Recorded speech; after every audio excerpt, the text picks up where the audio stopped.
Yo, what's up? What going on? You don't know the big man Ras Books live in the building one time for the one time, and welcome to VIOC in action. We are here once again. We got an extremely special show for you guys today. Actually, today is one of those shows that actually never have been done before. I think we're gonna go down to say this is in history. The first of the first, the top of top. Man, we got somebody live on the show that about to be competing as like literally about to be competing in the next couple of hours. So I don't have been done before. So guess what? It's gonna be done today live. But anyways, going back to VIOC action. This is your number one place for all your VIO for your VI sports and your VI athletes. Our conversation always includes health, coaching, athletes update, and the Olympic movement. And like I said before, today is definitely an Olympic movement. That's what we're talking about today, and that's how the show is. And today's guest on the show is Mr. Malique Smith, out of St. Croix, representing the Virgin Islands Track and Field Federation. Mr. Malique, what going on?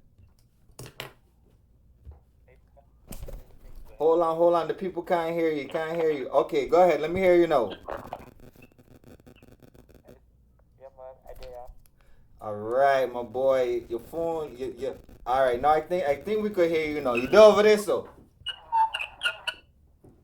Yeah, I over here in Doha, Qatar, getting mentally prepared for the race. Running the 400-meter hurdles. Okay. So my Like, say the last part again. well, I'm gonna be running at like 9 o'clock at night.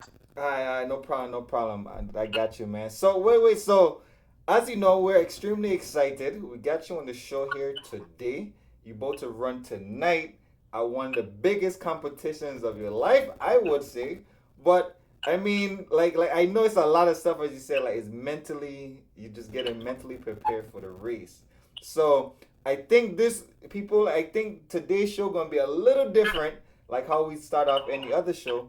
So my man said mentally prepared. Tell me what's going on, how you feeling, like what's going on. I'm feeling great, actually. When it comes to mentally preparing myself, just basically thinking of all the things I'm gonna have to do to prepare for the race when I get to the track, and once I step on the track, once the gun goes off, just try and make sure that I remember all the key steps that I have to take, perfecting my technique over the hurdles, Okay, staying so within myself. all right, so I tell you what, instead of actually listing out how we get mentally prepared, walk us through the mind of literally, okay, like when you get ready tonight. I'm assuming you getting ready to go over there maybe an hour or two before, well, 2 hours before the race. um so let us know from this evening after you done eat, and then what's your steps in there, because I don't think people actually get a chance to hear what actually goes on in the tunnel. So let us inside of the mind of Mr. Smith, and let's see how, like, to get a people a good idea of how much the athletes go through things. Well, basically, after you eat and you're already ready, you're dressed and ready to go to the track. You basically the ride to the track. You basically get into your relaxed state, and you're just thinking about your race, and you're probably listening to music. Just staying focused, basically, and So what you type of it's just music would you be listening to? focused. Um, Mainly uplifting music, no sad or no dramatic music. Well, give us It has to give be us. like hype. All right. So if we look at what's in your phone right now that's about to be on your playlist, the first two songs, what would be the first two songs that come up? Well, let me see. You see. It's from, it's from, I'm a dance hall in there for sure, reggae, Mm-hmm.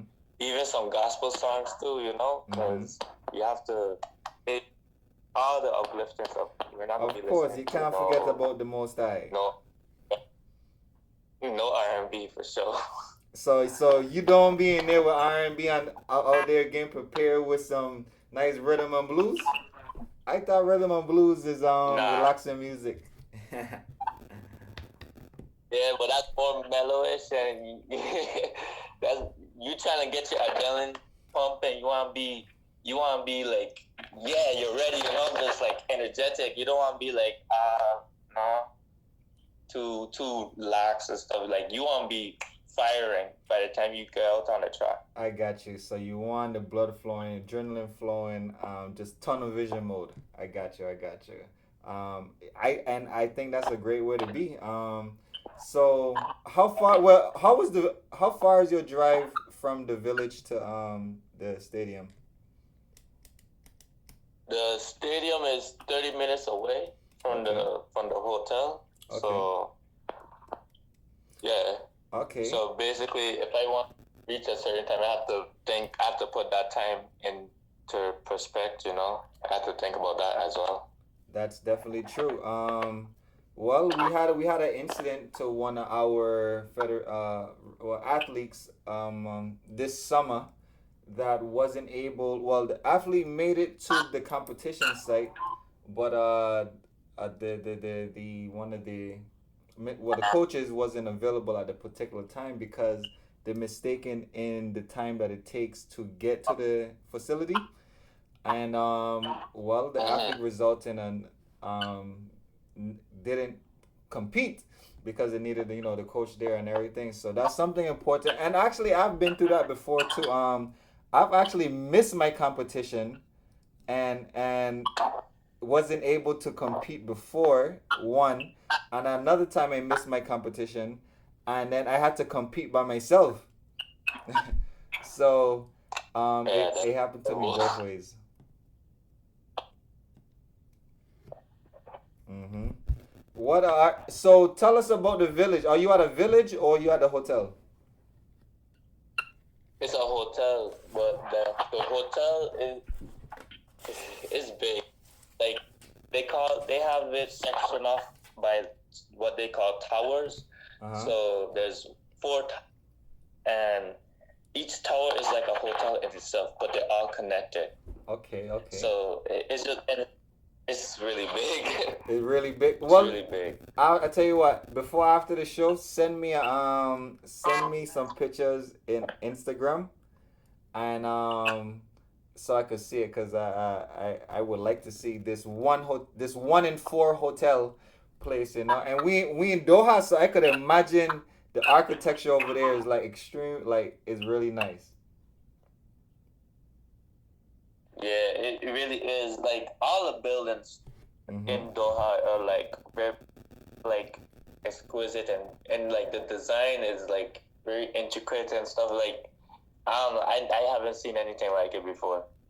Yeah, I got that. Well, the question now would be is where so this is your first time to Doha?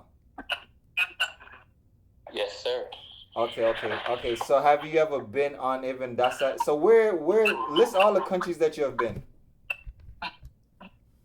Um, well, I've never been to any countries in Asia or Africa, but I've been to the Netherlands in Europe. I've been to all kinds of states in the United States. I've been to Canada, been to Mexico, El Salvador, Mm-hmm. Colombia, been to different islands in the Caribbean, a lot Mm-hmm. actually, too numerous to mention. I've been to Guyana, Mm-hmm. and that's all. So pretty much you cleaned up most of the Caribbean, at least the top side of South America, the Mm-hmm. the western side of Central America, and a load of states in America, covering out So, Canada, like, yeah, heading over to Europe. You got yeah, about two countries in Europe and Middle East. yeah. This is my first Middle East country now. Okay, I got you. All right, so we got a good handful of places to be in the Mediterranean, Asia, Yeah, and Africa, and of course, well, yeah, I guess I would say like and New Zealand and Australia. You know, that's a Yeah. far trip. So that's cool. All right. So tell us about the food then. Like, so health part. Part of the show we talk about health. So, and what does a 400? What does Malik Smith? Not a 400-meter hurdler, but what does Malik Smith diet consist of normally? And what's over there that's available that you might find interesting that they serve for dinner or on the menu? Well, my diet, I always try to maintain a balanced diet because I feel too much of one thing is a bad thing.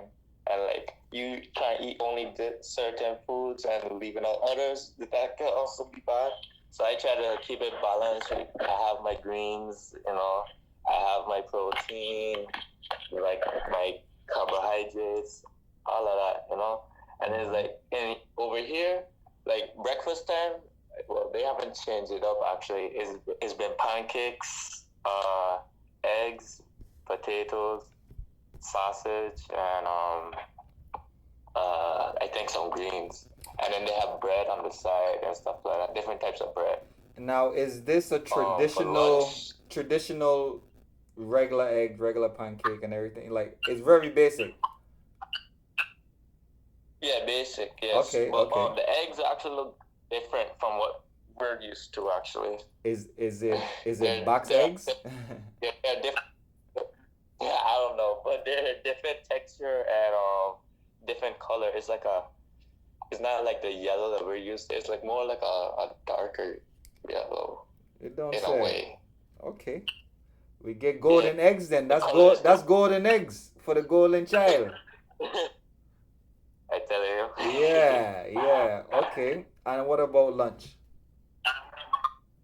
Lunch is pasta, pasta or rice or both. The pasta will mainly it'll be pasta with beef in it, and then the rice will have veggies in it. They also have potatoes for the lunch as well, and then they have I guess for people who don't eat meat, they have like this this it tastes like beans, but it doesn't look like beans. It looks Okay. like meat, but it tastes So exactly like beans. so that's like how they'll be having some veggie oxtail and veggie chicken and veggie beef Yeah, that look yeah, like that but ain't really that. yeah. So wait. I mean, I know we're gonna get off topic here, but tell me honestly, like, if you eat a veggie chicken and a veggie oxtail, what sense is it to be the vegetarian? You might as well just eat the real thing. To be honest, yeah. Yeah, because I don't, I mean, I I don't. know you ain't getting the same nutrients as if you got the regular, but I'm assuming the person who will buy that, they want to taste the regular, what a regular tastes like. So you want to taste the oxtail and the jerk chicken and whatever it is, you check. But for some Yeah, reason, huh? I was saying I always believe that people who used to eat stuff like that is basically they trying to transition from eating meat to just eating greens and protein from plant based You think? foods and stuff. Because I don't see some. I mean that's always that makes sense to me. Yeah, I It's mean, a drastic right. goes from straight meat to plants one time. I got that. So that's for lunch. What do you guys eat for dinner? I'm assuming it might be some type of lamb.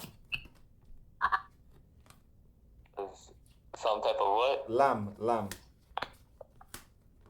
I have no idea. I haven't seen lamb yet, but Okay. they usually like a lot of times the lunch and dinner is kind of the same. They might change up the types of pasta it is, but Mm-hmm. then all in all, it's technically the same because I mean, just what it looks like basically. I got you. Because you have like two different types of pasta for lunch and dinner, but it's at the end of the day, it's still pasta. It's still pasta. Right. You know? Right. I got you. I don't complain because carbohydrates for me. There's other people like maybe the throwers or sprinters, they probably won't want to eat pasta all the time because why are they carb loading? Yeah. But yeah, So me and you know what that is, but I'm pretty sure the people don't know what that is. So break it down to us a little bit more, the difference why you would need the pasta and why out some sprinters and throwers might not need the pasta. so for me, yeah, my race is not totally an endurance based race, but you need some speed endurance to run my race. And that's where your carbohydrates come into play because they affect basically your stamina and stuff. So they give you the boost that you would need in your race. But for a sprinter, they don't need endurance or speed endurance because if you just run 100, that's strictly speed alone. You're done in like 10 seconds flat. So Yes. they will eat more protein and stuff like that. They don't really need the carbohydrates. Chowers don't eat the carbohydrates either because they're relying more on their strength and their technique to get the shot put out the ring or the discus out the ring. So they will also eat more protein-based foods and stuff like that. Okay. So pretty much the sprinters and the throwers need more the power aspect of it, where you're gonna get the power from our protein because that help repair muscles and build muscle.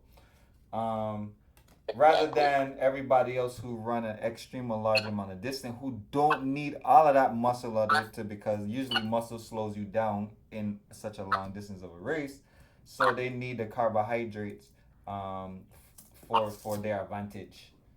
Right or wrong? Yeah, that's totally correct. All right. I hear that. All right, well that's cool, man. Definitely being over there. I actually never been to Qatar. Been to the Middle East before, but it's.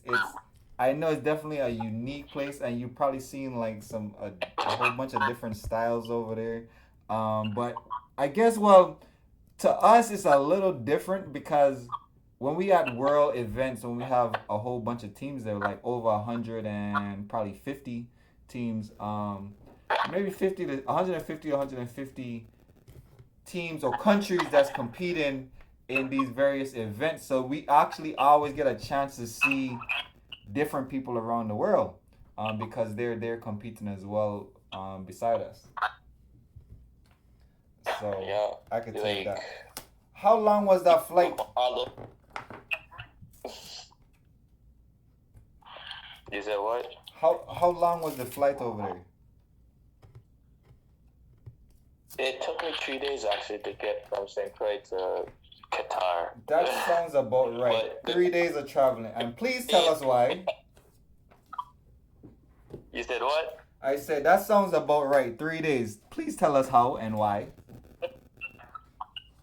So Qatar is like 7+ hours ahead of St. Croix. So right now it's 3:18 in Qatar, but in St. Croix that's like 8:18 in the morning. Right. So we're 3:18 in the afternoon. So St. y'all Croix just already now 7 getting plus. ready. So when if you're in St. Croix and you're following me going to Qatar, you will only see 2 days have gone by. But but you see 3 days because time is forward, time is ahead. Exactly. So when you left St. Croix, where was your first stop? My first stop was in Miami actually. Okay. So I flew into Miami and we stayed there until like 10 o'clock at night. So we left in the afternoon at St. Croix like around 3:30. And then we got to my like around 6:30, I believe. So then we stayed there until 10.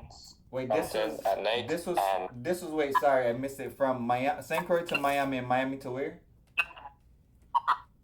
To Madrid, Spain. Okay, gotcha. Okay.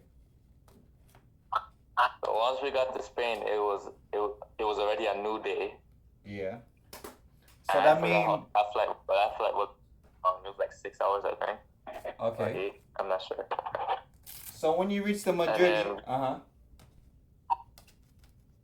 When we reached Madrid, it was morning time, and then we stayed there basically for like the whole day again, and then it was then we had to get on the plane from Madrid straight to Doha, and that was passing through from Madrid to Doha, Qatar.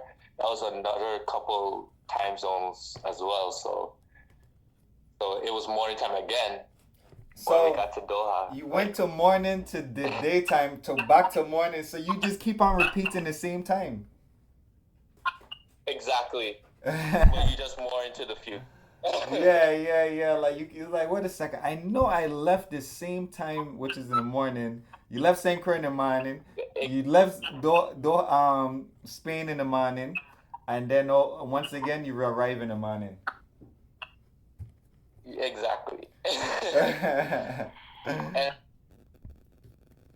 going to sleep at the right time once I was already in Doha was hard, because you reach into Doha, you're tired from jet lag, and so you sleep in like in the afternoon of Doha, but that's like still nighttime in St. Croix. And then when it's nighttime in Doha, supposed to be sleeping, it's like so hard to go to sleep. But you want to go to sleep because you don't like be fatigued and stuff like that. Mm-hmm. But well, one good tip that we learned about that is that when you know that you're going to a different region, to compete, especially with a different time zone, depending on what race it is, usually sometimes people start preparing from the race, as in sleeping on the same time zone where they are, whatever it is 2 weeks or 1 week, just to get prepared. So when you go over there, you just always it's almost like you didn't miss a beat. But honestly, it just never works. It's always the same thing, because your body like, look, man, I'm supposed to be sleeping at night and it's morning right now. Alright, it's all good, man. So look, let's take our first commercial break. We'll be right back in VIOC in action with my man Malique Smith over there representing the Virgin Islands in Doha, Qatar for track and field world championship. Boom.